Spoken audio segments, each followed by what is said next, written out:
Dearest friends, aficionados, and followers of Living with the Times, our series about how we live and learn from the Parsha of the week. And I must again apologize, it was quite a hectic period. And I'm going to, first of all, combine some thoughts from Breishit last week, together with Noah of this week, the famous Ark.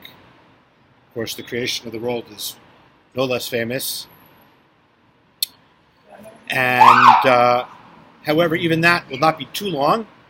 And then let's really kick off next week and try to get into some deep ideas. And by the way, I would also very much like this year to improve upon our record of last year and make some physical meetings and get-togethers as well. I'm sure if we get some good food and find a good time, there'll be plenty of interest, and let's all look forward to it. Let's start with Breishit, creation of the world.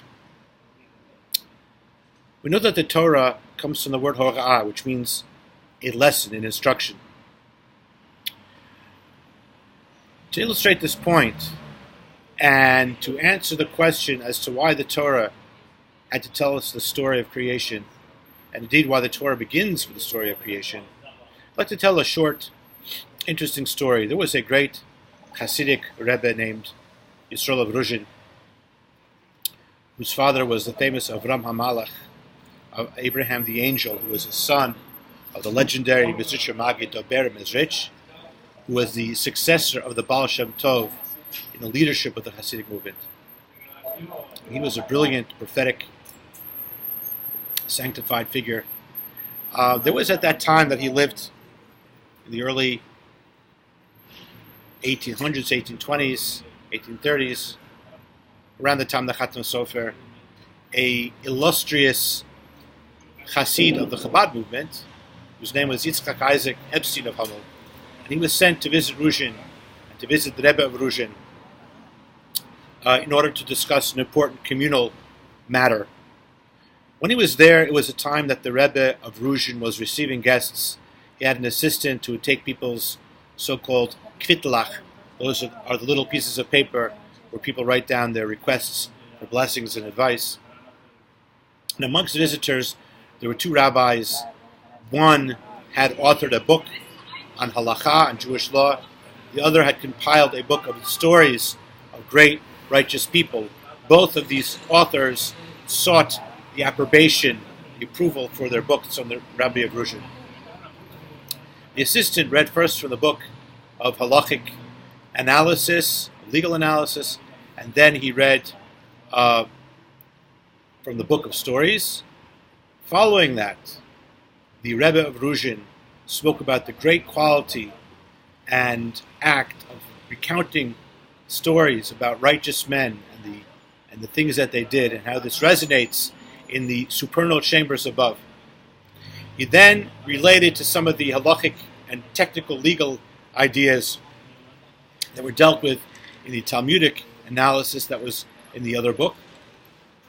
He then requested that his assistant write an approbation, which he dictated, for the book of stories, and also another approbation for the book, which was an analysis of Jewish law.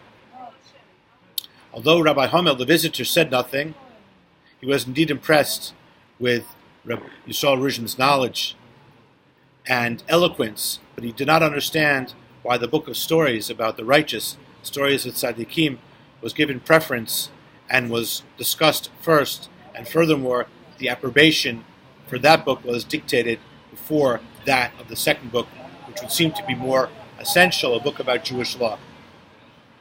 He kept his thoughts to himself, but at a gathering a couple of days later, the Ruzhin Rebbe, as if having read his mind, said, the Gaon, the genius from Lithuania, doesn't understand why I gave priority and first spoke about the book of stories and only then about the book with laws.